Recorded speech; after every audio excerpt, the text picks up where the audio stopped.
Hey, Vern, I had a quick question.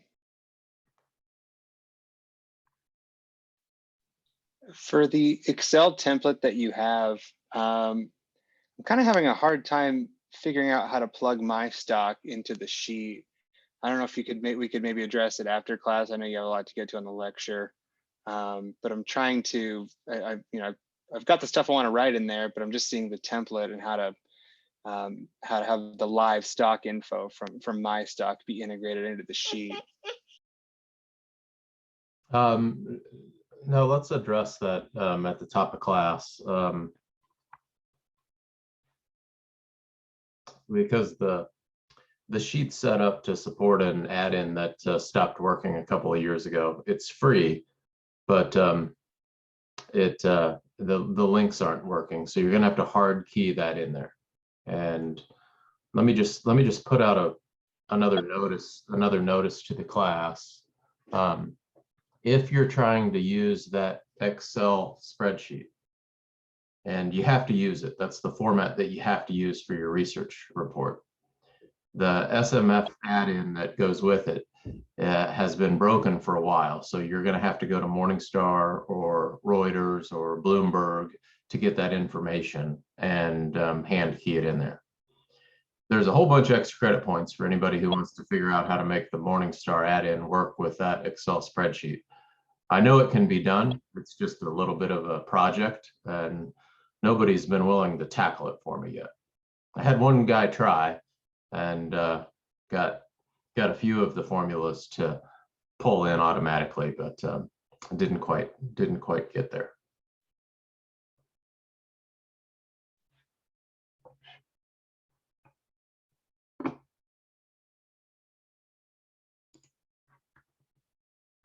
Thank you. Yeah, sorry. Hope that helps. So it is 7:01. Let's go ahead and start class. We had spring break last week, so hope everybody enjoyed the time off, maybe even got out of town, stayed safe. I got to do some skiing, so that was fun. Last time we got together, I lectured over module 10, maybe it was 9, I forget. Tonight I'm going to lecture over module 11, and you'll see a shift.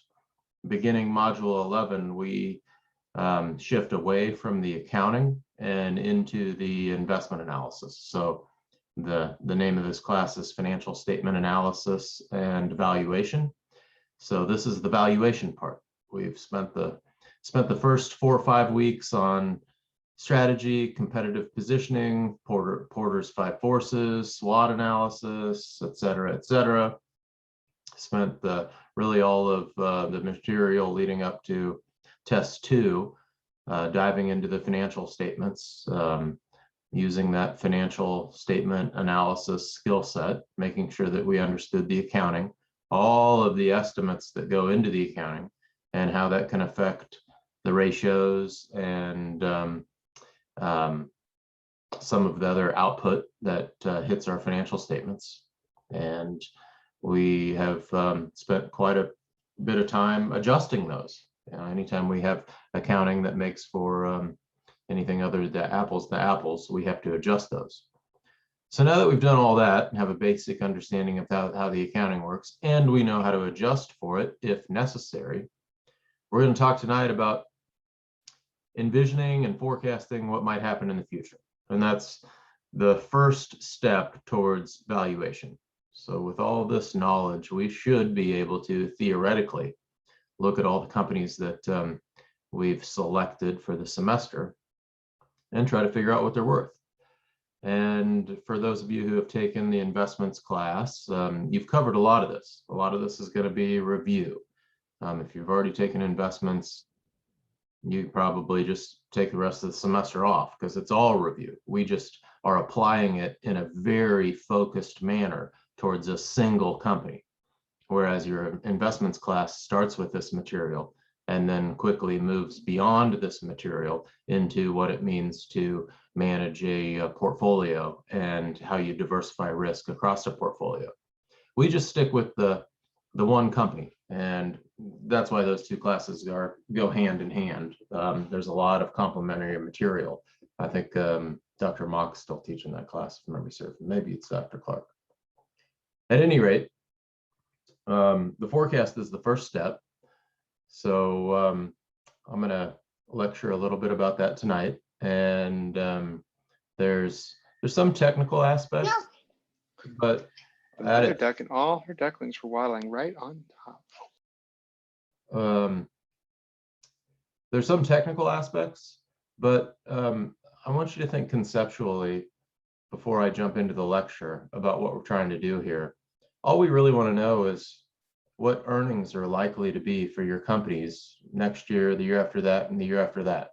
So we'll get to the end of the lecture, and our authors end with a method that they call the parsimonious method, and it's just a shortcut. And analysts use shortcuts to forecast earnings all the time. And this might be available to you. If you have a strong and consistent track record of mid to low single digit growth going on 3, 4, 5 years, well, then maybe you have a really good grasp and a really good expectation that those earnings are going to grow at mid single digits next year. And if there's not a lot about the accounting that you need to adjust for, it can be just that simple. So I'll go into some of the basic concepts tonight and give you an overview for the material, but I don't want you to get overwhelmed with the forecasting, because it doesn't have to be incredibly complicated. So with that set up, let's talk research report. Let's talk second exam. Let's talk scheduling for the rest of the semester.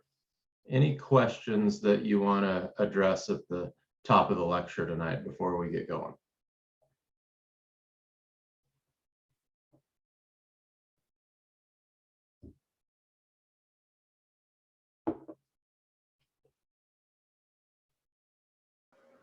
Hey Vern, when are those research projects going to be due? I looked on the syllabus and it says the final exam period, but I know there was some discussion about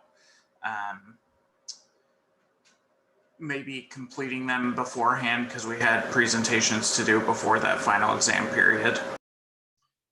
They're due that final exam period. So you're right in looking at the syllabus. If you wanted to get them to me for any sort of feedback, I mean, I need them this week. I don't have. I will not be able to get you feedback if you drag your feet beyond this week. So we had discussed that, Garrett, in the past, and that might have been a point of confusion. But for everybody else in the class, just know that I will accept those up and until finals week. So you have a little bit of time.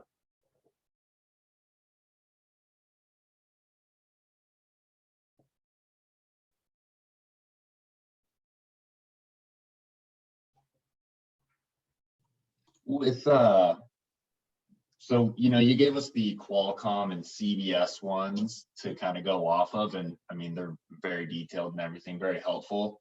I noticed like in our template it says analyze this, and what they're putting most of the time is just kind of a snapshot. Is that kind of like what we analyzed, or to a certain extent, do you want more of our thinking of what we saw, what we analyzed in each of those components? It's just like a screenshot. I want your thinking. It's perfectly fine to take a screenshot, but then do something with it. There should be some analysis with it. And I know this is where it gets complicated, but this is also why financial analysts are so well paid. If it's material, if it's meaningful to your evaluation, we could take every module in this book and you could probably devote 4 or 5 hours to analyzing the accounting and doing a thorough analysis of it for that appendix section of the report.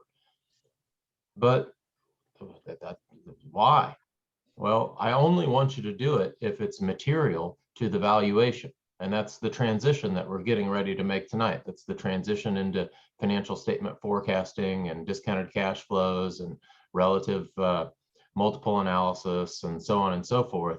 You know, if you're looking at lease accounting and they have some different methodology for lease accounting than the rest of the competitors in their universe, well, yeah, maybe technically you could do an analysis of that. But if leases make up 0.01% of their balance sheet, then it doesn't matter how much time you devote for that. It's not going to be material. So your job as an analyst becomes, yeah, get the screenshot of that, stick it in your report, and then just make some very simple comment that says leases account for less than 1% of their balance sheet deemed to be non-material. And that's going to communicate to me when I'm grading these that you have a good grasp on what's meaningful, what's material, what's not material. So these research reports will be different for everybody in class. Some of you will actually have to do some analysis of the lease accounting because it's material. If it's several percentage of the balance sheet and it makes a difference or an impact on the financial statements or the pay packages of your executive team because it's affecting the ratios, then you might have to make some adjustments and go a little deeper into the accounting for that.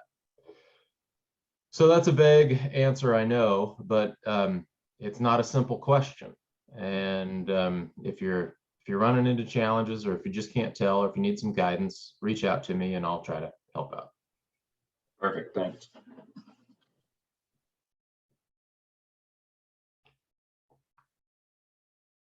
Okay, well, gang, I am just going to jump into it here. I'm going to share. I just like this screen better because it gets rid of all those, I forget what PowerPoint calls them when they fly in some of these bullet points from the left. Animations, I think. I don't like those animations. Okay, so high level, let's talk about the forecasting process and why it's integral, not just to the valuation component, but you know, a variety of business decisions. I used to work in the mergers and acquisitions department for Sprint here in town. This was decades ago, but it was really a pretty cool time to be doing that work because Sprint PCS, which was their mobile phone company, was its own stock at that time. And we were doing some pretty cool things. We were getting ready to put the internet on the phone, which at the time in the late 90s was just the coolest project you could ever ask to work on. And at that time, we were the largest mobile phone provider in the country. And it was just a fun time to be working in that industry. And we were doing M&A. And it was our job as an analyst team, not just to forecast our own financials, but we kept intel on every single one of our companies. So we would go through this, not our companies, our competitors. So we would go through this process, the one that we've been going through here in this class for the last 10, 11 weeks. We'd go through this process for everybody in the industry.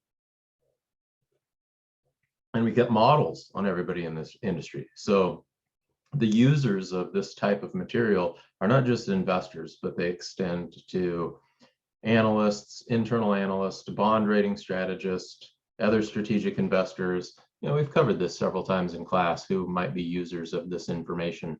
And that's gonna, that will represent potential employers for all of you once you get through this class, or maybe some of you are gonna graduate from this class and think to yourselves, I don't ever in my whole life want anything to do with that material again. And that's valuable information to know too. So we're talking about forecasting financial statements, and one of the initial adjustments we want to make is to identify and eliminate transitory items. Now, why would we want to do that? When we're trying to figure out what a company is worth, we're trying to figure out what it will earn into the future.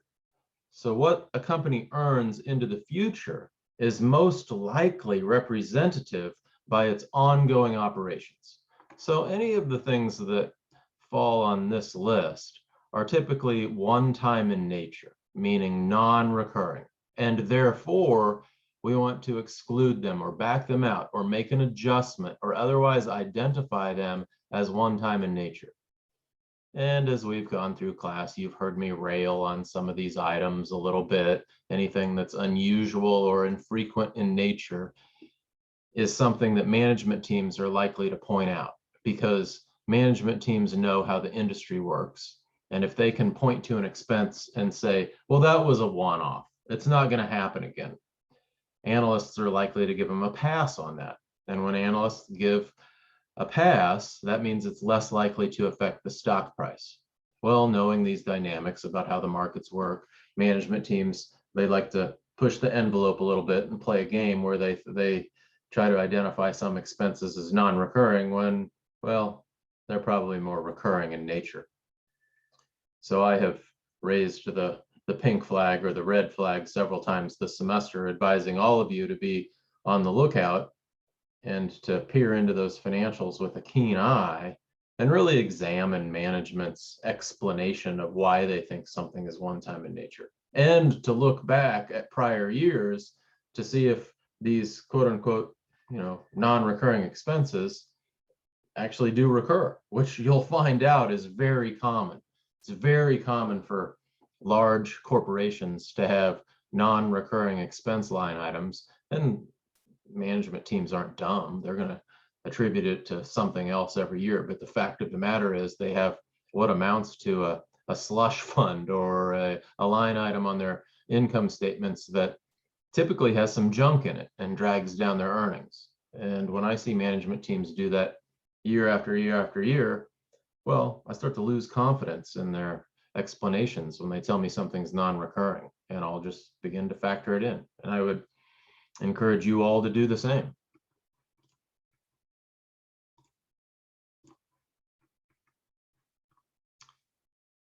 Okay, order and mechanics. How do we go about doing this? Well, we're going to start with the income statement. What we want to look at is sales, and we want to look at, what drives sales. The key components are sales, cost of goods sold, and operating expenses. Once we have a good forecast of the income statement, then we can move over to the balance sheet and forecast the major line items associated with the balance sheet. And each one of these has specific cost drivers or specific revenue drivers.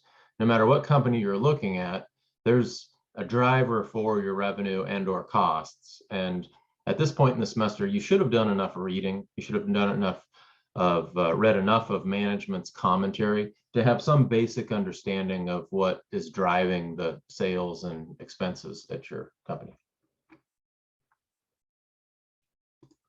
If not, get on top of it.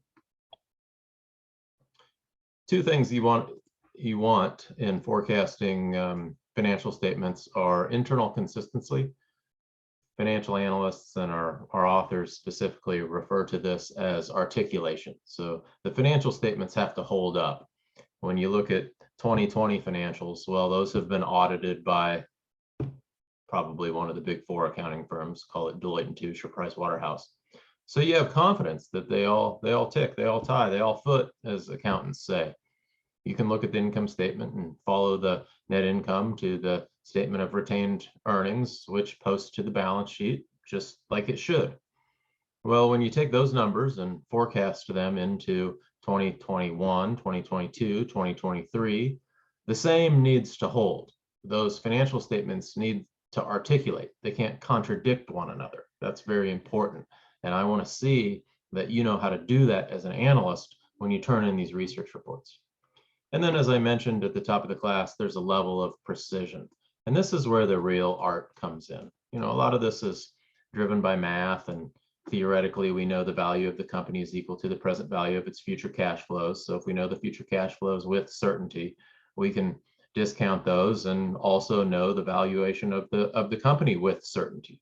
Well, none of us have a crystal ball, so that's not going to happen, but we can get close.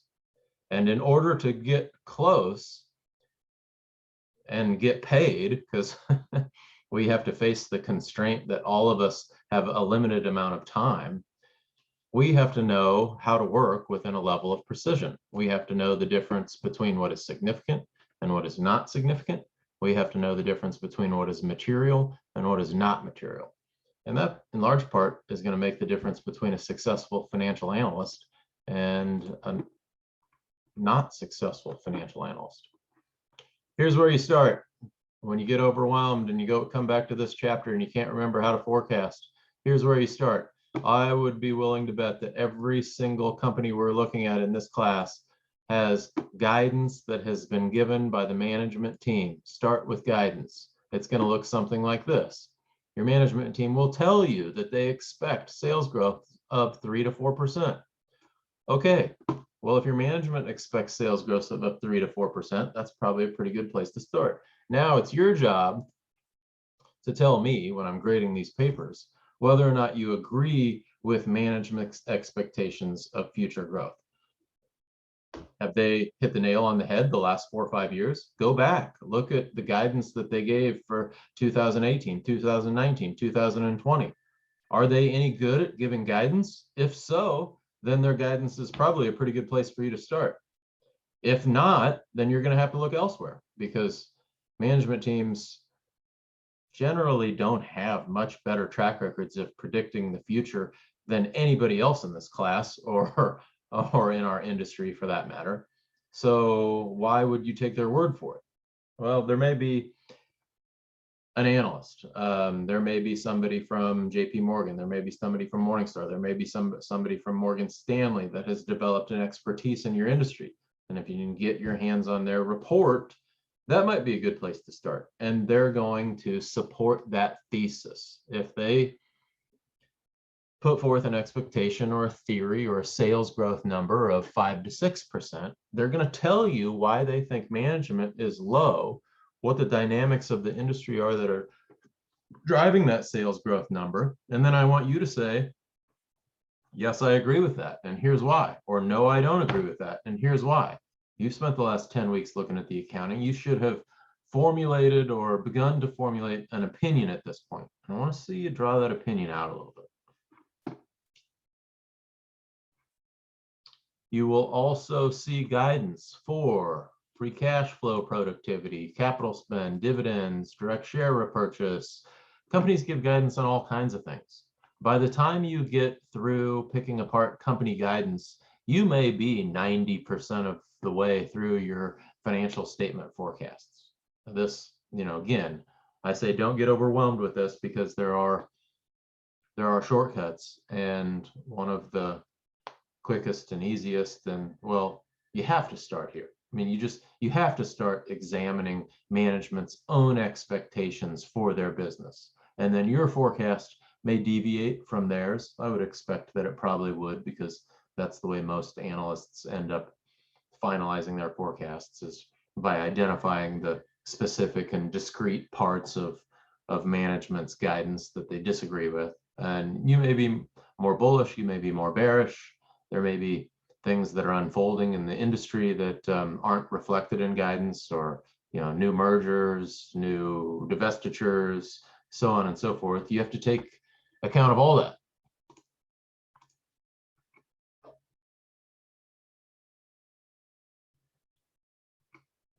Okay, let's get to it. Now, in formulating your own forecast, you're going to start with sales. In this example that our authors are using here for P&G, they're using a 3.5% annual sales growth number. That's pretty easy. If sales were $100 last year and we're using a 3.5% growth number, then this year they're going to be 103.5. With an Excel spreadsheet, you can just drag that across and you'll have company guidance for the next 10 years.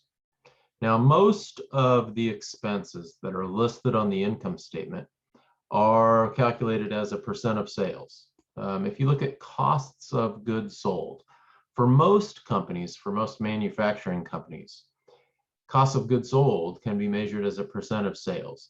And you'll see that fluctuate up and down a little bit from year to year to year. That's likely something that the management team will also have given guidance on. So look at historical numbers, look at management guidance, look at Wall Street expectations, and come up with your own estimate for cost of goods sold as a percent of sales. And you can do that for SG&A and most of the other line items on the income statement. Now, non-operating expenses are a little bit different. Obviously, those are non-operating, so you would not necessarily expect them to vary with sales. They're going to vary with something else, and that's going to be dependent upon the nature of the expense. This is where you have to use your common sense a little bit. One non-operating expense line item is interest expense. What's interest expense going to be dependent upon? Well, obviously, the rate of interest and how much debt you have outstanding. So if a company has the same amount of debt outstanding from one year to the next, then they'll probably have the same interest expense from one year to the next, provided that their interest expense stays the same, meaning the percentage rate they pay on that debt outstanding. Same way with taxes. So here's P&G's forecast in this example. You can see that we start with 19, and then we break down each line item as a percent of sales. And you'll see that for most of these, we can just forecast the percent of sales for the next year and use that to get our forecast. Thought I was going to sneeze, sorry. And you can see there's an explanation here. So this is a really good way to lay out your Excel file when you're creating the financial statement analysis. And I would encourage everybody in the class to do exactly this. You know, just star this so that you can come back to it and lay out yours similarly. Let's look at SG&A. So if you take SG&A, you can see that last year P&G had SG&A, which ran 28.2% of sales. Our assumption is that we're going to assume that percentage of sales remains unchanged. So if that remains unchanged, then we're going to be able to take that number, multiply it times next year's sales, and derive a SG&A expense line of 19,755. Now you can kind of look down these categories over here, the explanations, and see which one of these the authors are confident will vary with sales and which one of these need another driver. So you can see that taxes has a different driver. They're assuming the tax rate stays the same. Interest has another driver. Operating expense has another driver. Familiarize yourself with all of those, and I think you'll come to understand that most of them are pretty self-explanatory, but you do kind of have to go down and spend some time with each one, and those will vary for your companies as well.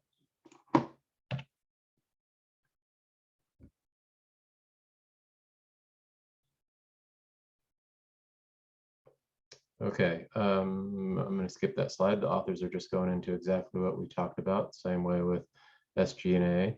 Same way with interest expense. I mentioned that interest expense is going to be a function of your debt outstanding and your interest rate.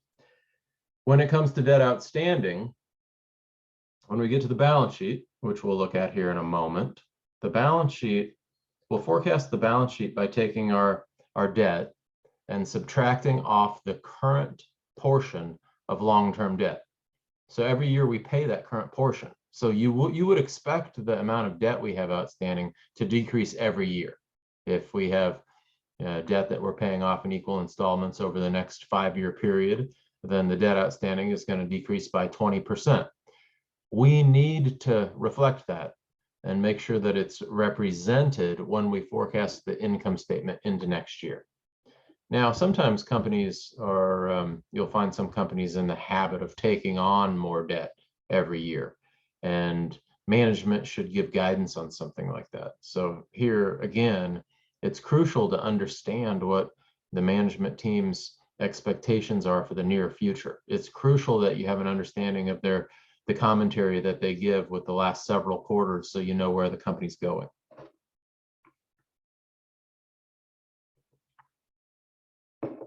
Income tax expense is a little trickier. We talked about in module 9 or 10, I forget, the income tax expense is a table in the back of the 10K.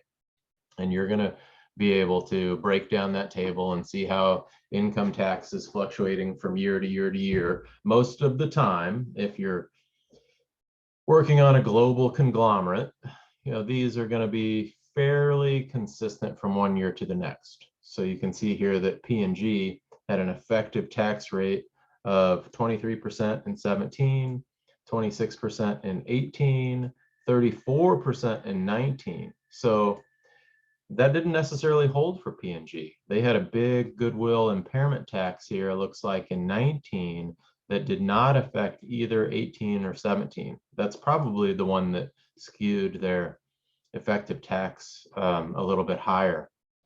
So when that's the case, that's going to require you as the analyst to actually do some heavy lifting. You're going to have to go into the 10K filing. You're going to have to make sure you have an understanding of each of these. Good news is that whenever you see an outlier like this, you typically also see some commentary explaining what's going on. And you're going to be able to, quickly recognize that that fluctuation was due to goodwill impairment. That's likely not going to recur in the future. And therefore, the most appropriate tax rate when you're forecasting your financials is probably that 26% or something thereabouts. Impact of acquisitions. This one can be a tricky one. What you're looking for with regard to any company that's been through an acquisition in the last couple of years are pro forma financials. And those are usually available, so make sure you find them. And that's that's just a restatement. So if company A merges with company B, you're going to get combined company financials restated for the prior 3 years. That's how you know you're looking at an apples to apples approach. Use those, and you should be able to go through all of the calculations that we're reviewing here tonight without much of an additional effort. But that's also a common analyst mistake, is to look at financials for the last couple of years. And if you don't use the restated financials, or if you don't use the pro forma financials, and you've gone through a merger and an acquisition, well, you might see sales go from, I don't know, 50,000 to 100,000, and it looks like they've increased by 100%. But if that's due to merger and acquisition activity, the combined company might only be growing at mid-single digits. So that can really distort your forecasts. You just need to kind of be aware of that.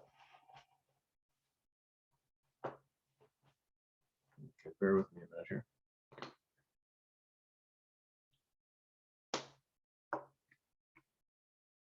Okay, let's move on to the impact of a divestiture is the same thing. So everything that I just said for forecasting financial statements with regard to a company that has just been through an acquisition, the same thing's going to hold true for a company that's just been through a divestiture.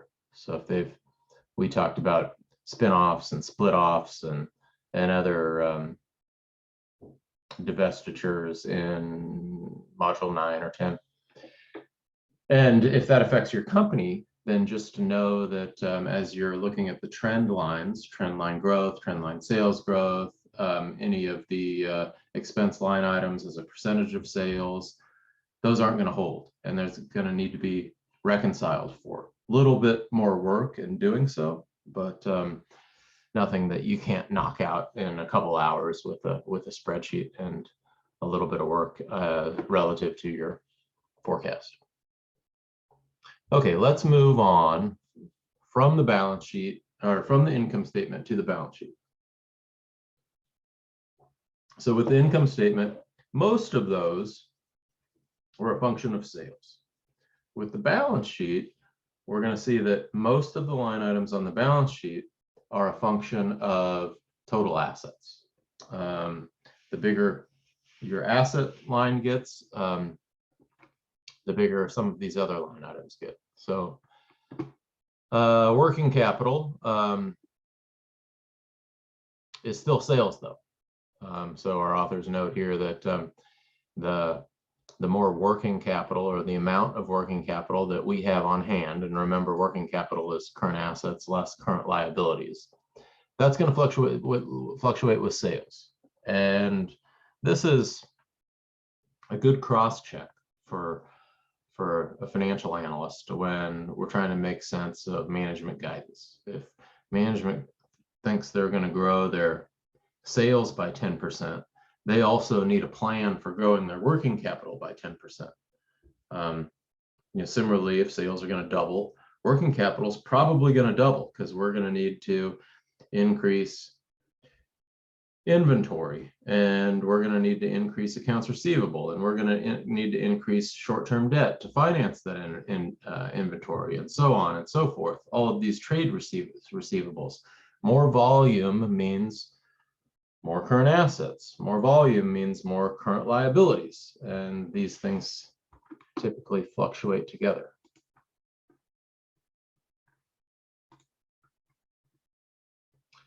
So not uncommon, again, to see management give guidance about different line items on the balance sheet. This is a good example of what you might expect to see from the company that you're doing research on this semester. Look for this. Look for free cash flow guidance, CapEx guidance, property, plant, and equipment.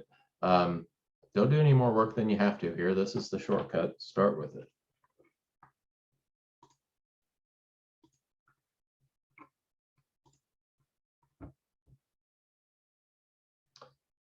Okay, let's forecast property, plant, and equipment net. So star this slide. This is a little bit of a tricky one.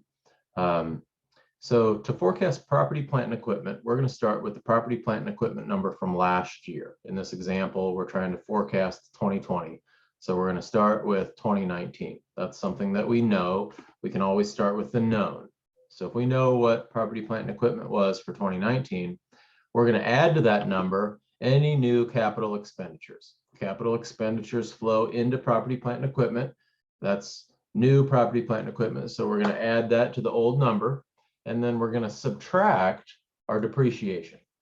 And in doing that, we'll get a net property, plant, and equipment number for 2019. How do we get our CapEx number? Well, chances are management's just going to give that to us. If they don't give it to us, then we can calculate it as a percentage of sales. How do we get our depreciation number? Well, again, chances are management's just going to give it to us. But if they don't give it to us, then we can calculate it as a percentage of last year's gross PP&E.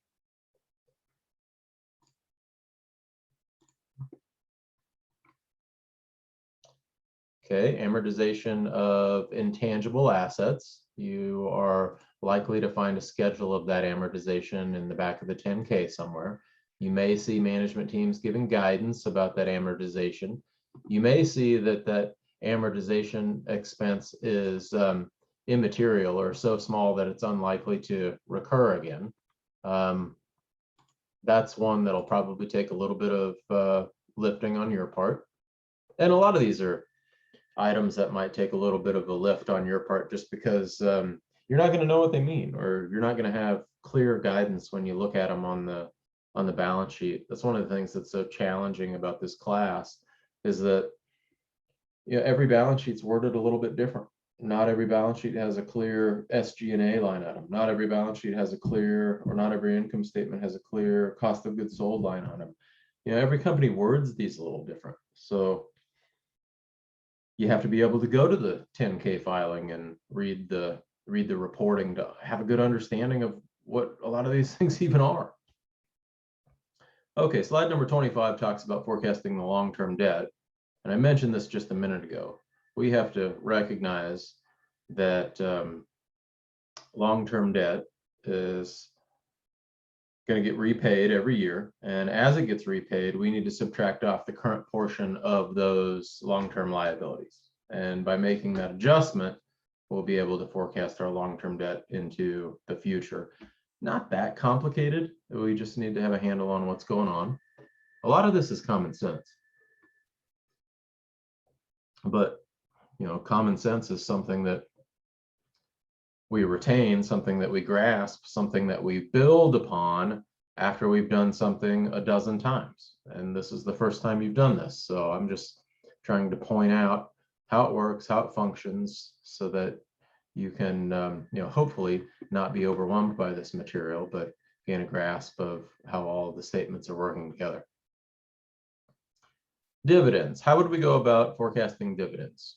Management guidance. Again, if there's anything that is most likely to have management guidance, it's going to be dividends. A company that pays dividends has attracted a shareholder base that, oftentimes is dependent upon the income that those dividends represent to their household. Think about retirees here. It's not uncommon for retirees to build a portfolio of dividends. So blue chip companies like Ford and Boeing and Coca-Cola have been paying dividends for decades. So recognizing that their shareholder bases have a dependency on these dividends, they are very, very diligent about forecasting those dividends into the future. So use guidance. Our authors here give you another methodology that you can use, which would be to forecast dividends based on net income. If a company's had say a payout ratio that's been running constant for the last few years, a 50% payout ratio, then sure, you could use that as a percentage of net income to forecast your dividend, but it's usually not the way it works in practice.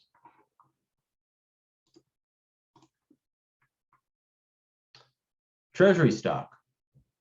This one's a little bit more tricky because treasury stock often takes the place of dividends. Dividends, like I mentioned, have a permanency. Permanency is not the right word because nothing's permanent. But once the management has committed to the markets that they're going to pay a dividend, the markets come to expect that. And shareholders attracted to dividends will buy the stock. And once that happens, if the dividend ever ceases, those same shareholders will sell the stock, many times putting an artificial pressure to the downside that can cause big dislocations in the stock price, which management teams don't want. So they're very careful about declaring a dividend.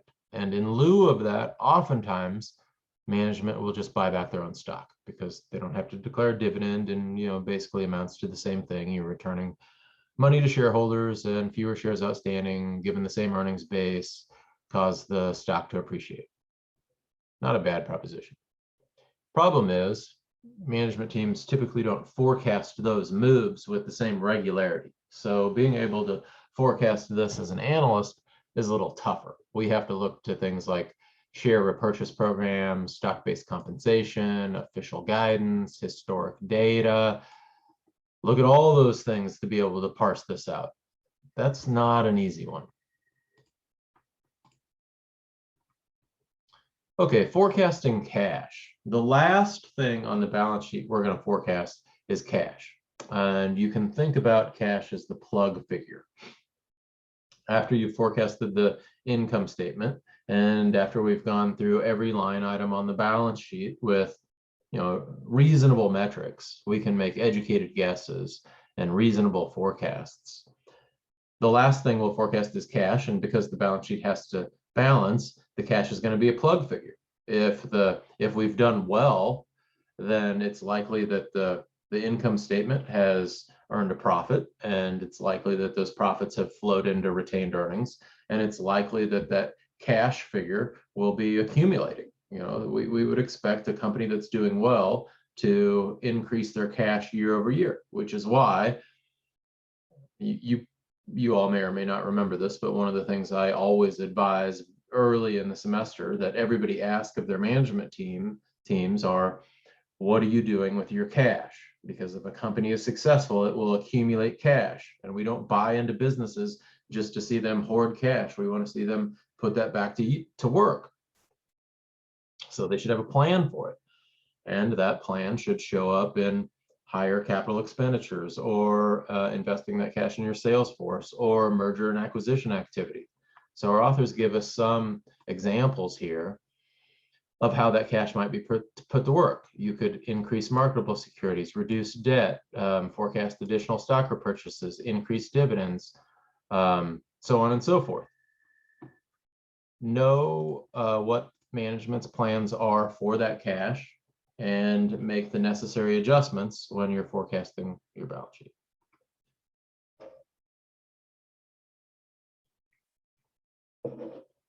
Okay, so just like the income statement from a few moments ago, Your balance sheet should look similar, only not quite as simple because everything's just not a metric of sales. But here we start with last year, and we have percent of sales, just like we did the income statement. We have the computations, and then we have our estimated 2020 number, and maybe we're using a percent of sales to forecast some of these line items. So cash, remember, that's a plug figure. For available for sale investment securities, we're going to assume no change. For accounts receivable, we're going to forecast working capital as a percent of sales. Working capital includes all of these line items here, so we can basically use the same methodology for all of those. That gets us down to total current assets. Property, plant, and equipment here, we use the CapEx estimate along with a depreciation estimate as a percent of prior year. For goodwill, we're assuming no change. For trademarks, we're applying an estimated amortization expense. And then you can just kind of see, I'll let you read each of these on your own. None of them are too complicated. We're just going to a different place, either through guidance or percent of sales, or as was indicated on some of the slides we just went through, to forecast each one of these line items on the balance sheet. And by the time we get done, we get a balance sheet that balances, with the cash flow being the plug figure.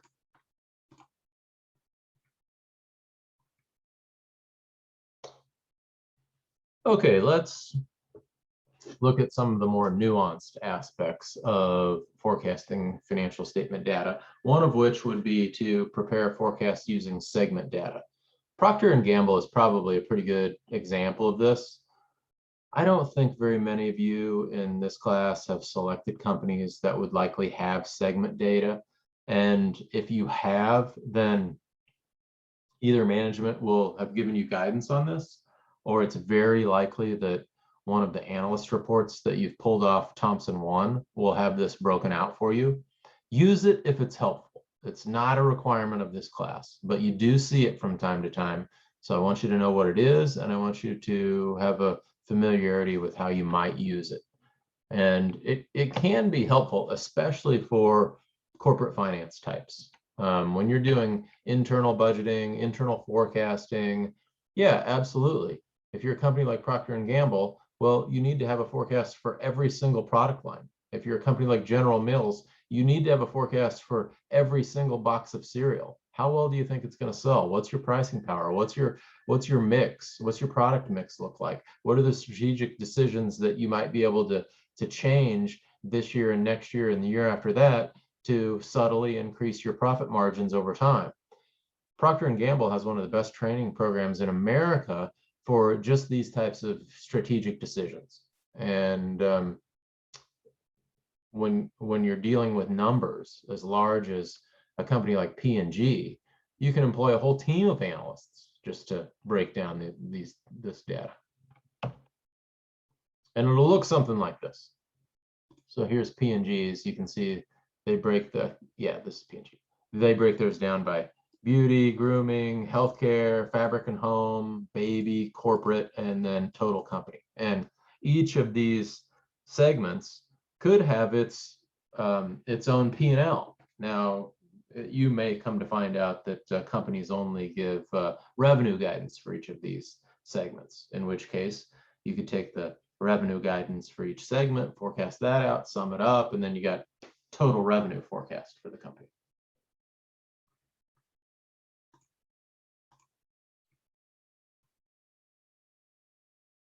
And here's an example of what you might see if you go to Thomson One. Morgan Stanley has done the same thing.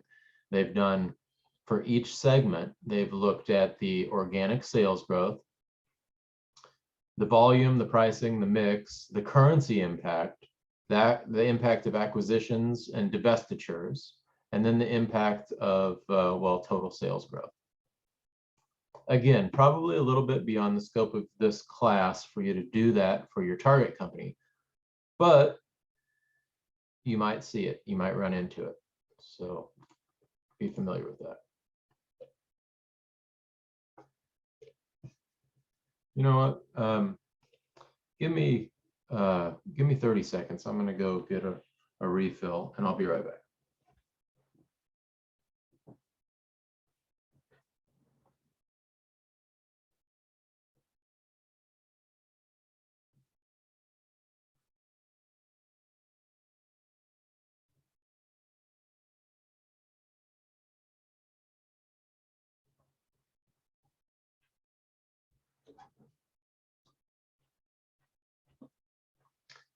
Sorry about that. A little bit parched tonight. Doing a lot of yapping.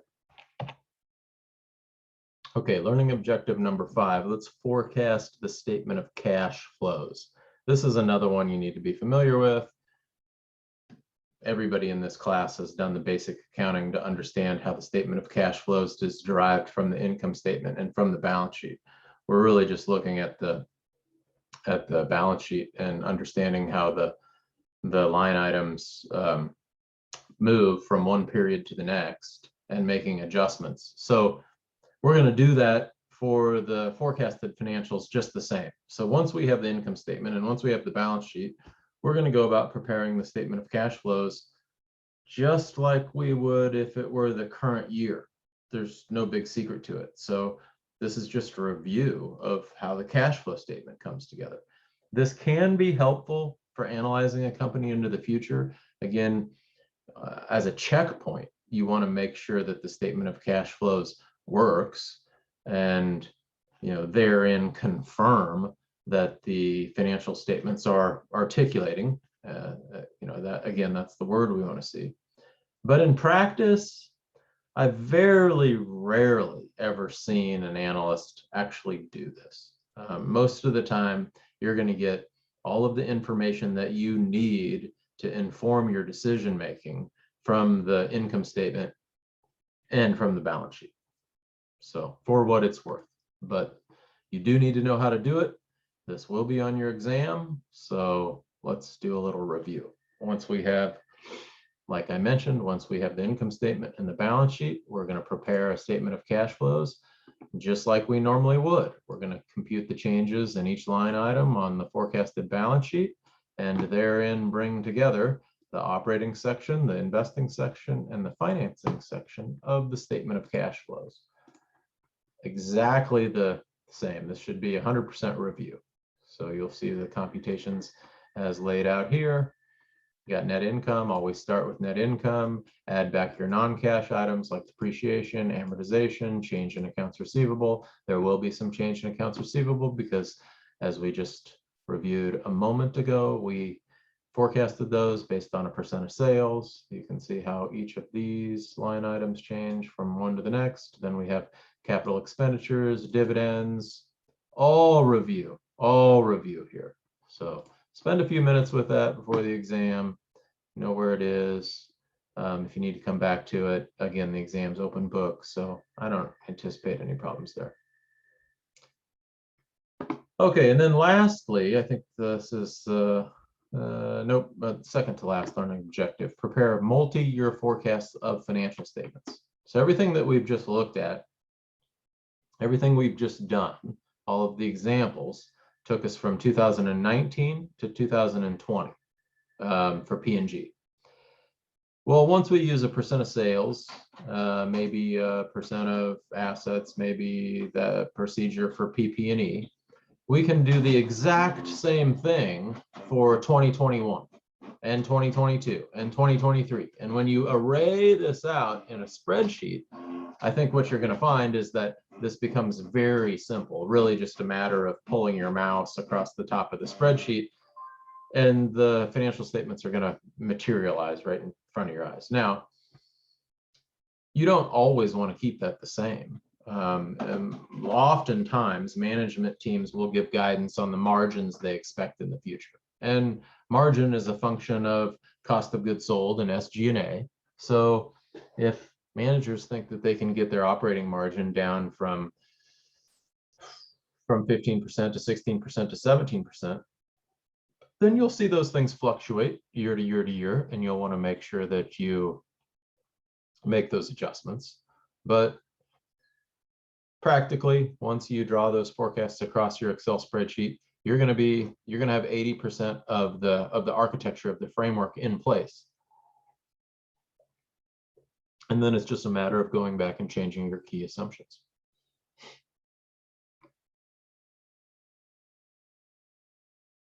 Okay. Again, cash will be your plug feature in each of the subsequent years. So usually call this time 0 is usually the current year, time 1 is usually next year, then you got years 2 through 10. So I want you to create a forecast for a 10-year period of time that's consistent with the discounted cash flow model that we're going to put together, and that'll be a lecture here in a couple of weeks. And then I want you to be able to forecast that out through the next decade. Okay. And we talked about all that on that slide. So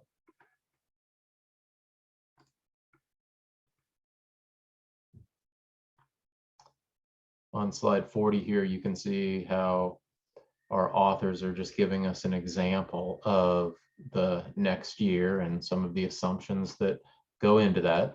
You know, by and large, these are going to be very similar assumptions to the ones that we use to come up with the forecast of 2020. I think you'll find future years to be very, very easy once you have the current year. So just kind of give that a glance and that'll all come together fairly easy.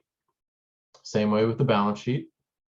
Again, you have the assumptions that go into 2021 based on management guidance and other computations that we had previously built into the 2020 forecast.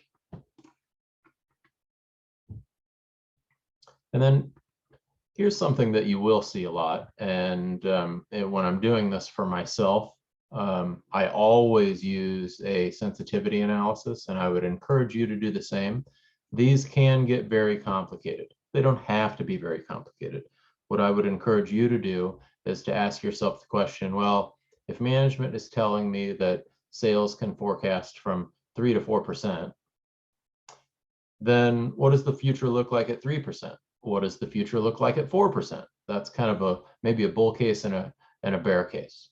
Maybe you want to broaden the range even farther. Maybe you want to illustrate what the future might look like in another pandemic type scenario. What if we get a variant next year that sends us all back into an environment like 2020? Not very likely, but maybe you want to illustrate it for some reason, or maybe you just want to illustrate run-of-the-mill, plain vanilla type recession where earnings decline by 5%. These are scenario analysis, and it makes sense to run 1 or 2 of those just so that you understand what the downside looks like. Now, after you've built your forecast, after you've built your model, this becomes pretty easy to do because you have the spreadsheet all set up. You can just save it as a new spreadsheet. So get your spreadsheet all set up in what we call your base case. This is what you believe to be the most likely future scenario. And then, you know, go up, hit File, Save As, and then just save it as your bull case and go in and tweak the margins a little bit and tweak the sales growth and say, okay, in a bull case, in an optimistic scenario, you know, maybe their product launch, their initiatives do very, very well. They get some margin expansion. They grow a little faster than we think they're going to grow, but could happen. And there's a scenario that's believable, and illustrate that, show what that might look like. Same way for a bear case scenario. These are all very helpful in coming to understand all of the future scenarios that might unfold when you're doing analysis of a company. Okay, lastly, and this is the last learning objective, it's something called the parsimonious method. Parsimonious just means shortcut. And one of the easiest ways to come up with a forecast, and I see analysts do this all the time, is just to look at sales and margins. So if you're doing an income statement, you can ask yourself, well, sales growth has been at 3% for the last 10 years. Let's set sales growth at 3% for the next 10 years. Margins have been at 25% for the last 10 years. let's set margins at 25% at the next 10 years. Well, right there, if you know sales and you know margins, you know profits. And if you know profits, you can come up with a discounted cash flow analysis. And that's the parsimonious method. It's actually not a bad way to get started. And when that SMF add-in was working in that spreadsheet, I had that spreadsheet set up to automatically calculate a parsimonious type of forecast, meaning I had future sales growth plugged in at the prior year's sales growth. So you just held that constant. And then I had margins being held constant, and the discounted cash flow would just kind of flow down into place. Now, all of the formulas and programming is still in that spreadsheet. Now you just have to go out and find the numbers. You have to go out and manually plug in last year's sales and last year's margins and so on and so forth. But once you do that, which is maybe an hour's worth of work, it's all set up to go ahead and give you the rudimentary bones of a discounted cash flow analysis. And that gives you a place to start working from. So, I wouldn't encourage you to use the parsimonious method as your only source of analysis, but in helping you to kind of jumpstart your financial statement forecasting, it's not a bad place to start. So that's not a terrible module. Module 11 is not bad at all. Again, should be mostly review, especially for any of you that have taken the investments class. Give it a shot. Start working with that spreadsheet a little bit that I have stored out there on Canvas for you, and just begin to put some numbers around what you think is likely for the futures of your company.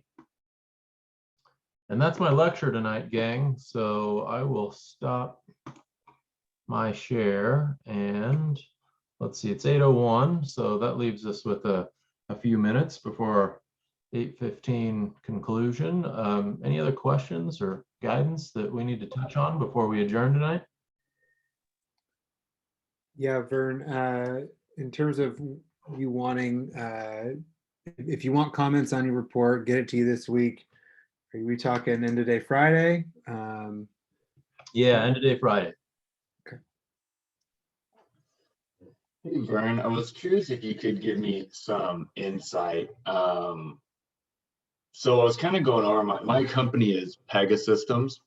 And so during, all the stuff, one of the things in the past that I looked at was inventory, and they don't have any inventory listed. And what I found interesting, reading through the 10K, quite honestly, I could not find what I was looking for, if anything.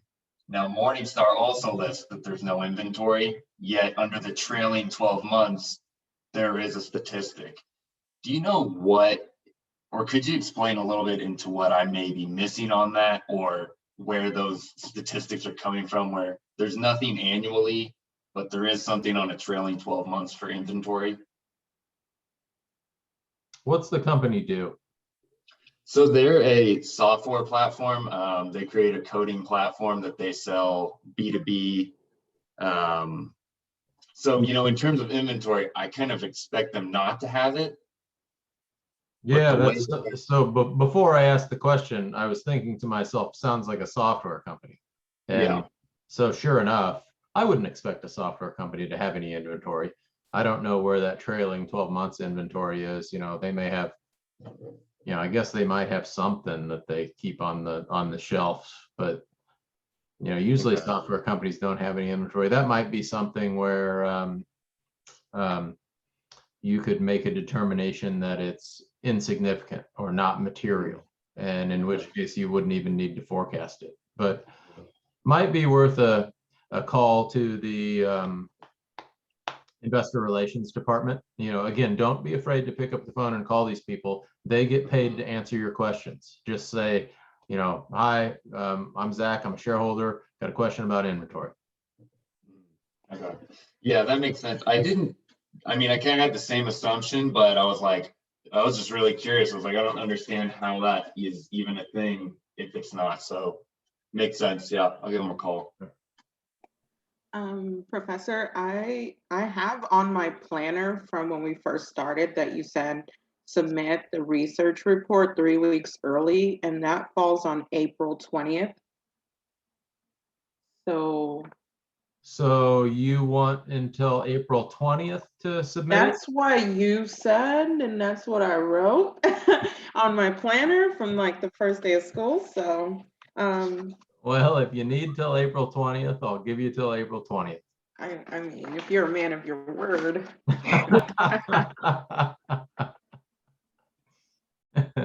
Yes, well, you got it.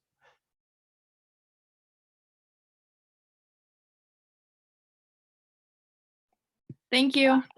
Thank you. Sure. Thank you very much. All right, gang. Well, I'm going to let everybody go. Have a great night. Hey, Vern, is that a global deadline or just for our lucky ticket winner? Oh, that's fine. I get to this time of the year and I know if everybody takes me up on this, I'm playing a game, right? I'll try and get it in earlier. I know from prior experience that I usually don't have a lot of people take me up on this. But if everybody did, well, I wouldn't be able to get feedback to everybody. So the earlier the better. But if you need till the 20th, take till the 20th. Right on. I'll try and get to you earlier. All right. Thanks, guys. See ya.